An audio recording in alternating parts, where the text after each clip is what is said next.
मुंबई महानगर पालिका पर महापौर तो शिवसेना का ही होगा, लेकिन इस बार वो शिंदे की शिवसेना का होगा। बीजेपी किसी भी कीमत पर महापौर पद हाथ से नहीं जाने देना चाहती है, क्योंकि बीएमसी पर सत्ता पाना उनका पुराना सपना है। लेकिन एकनाथ शिंदे बीजेपी की इस दाव को पलटने के लिए तैयार है।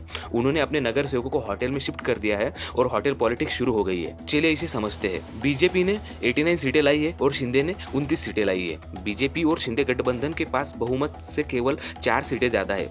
बीजेपी अकेले दम पर सत्ता स्थापित नहीं कर सकती, इसलिए उसे एकनाथ शिंदे की जरूरत है। चुनाव में मराठी महापौर का मुद्दा छाया रहा। अगर बीजेपी गैर मराठी महापौर बनाती है तो मराठी वोट्स का ध्रुवीकरण उद्धव ठाकरे की ओर हो सकता है। तमाम घेराबंदी के बावजूद उद्धव ठाकरे ने 65 नगर सेवक चुनकर लाए हैं। बीजेपी को डर है कि अगर मराठी अस्मिता को मुद्दा गरमाया तो ठाकरे 2029 के लोकसभा चुनाव में बीजेपी के लिए मुश्किल खड़ी कर सकते हैं। जिस तरह शिंदे को मुख्यमंत्री बनाकर बीजेपी ने संदेश दिया था कि वो शिवसेना के खिलाफ नहीं है, वही परसेप्शन वो मुंबई में शिवसेना का महापौर बनाकर दोहराना चाहते हैं। अजित पवार के महायुति में आने के बाद शिंदे को सीमित करने की कोशिश हुई थी, लेकिन चुनाव के दौरान अजित पवार ने बीजेपी पर तीखे हमले किए, जिससे बीजेपी को समझ आ गया है कि शिंदे उनके ज्यादा भरोसेमंद हो सकते हैं। विधानसभा चुनाव के बाद शिंदे को मुख्यमंत्री पद का दावा छोड़ना पड़ा था। अब उनके पास बीएमसी के जरिए अपना महत्व साबित करने का मौका है। उन्होंने अपने नगर सेवकों को होटल में रखा है ताकि जरूरत पड़ने पर बीजेपी पर दबाव बनाया जा सके। फिलहाल की स्थिति को देखकर लगता है कि एकनाथ शिंदे मुंबई में अपना महापौर बिठाने के लिए पूरी ताकत लगा देंगे।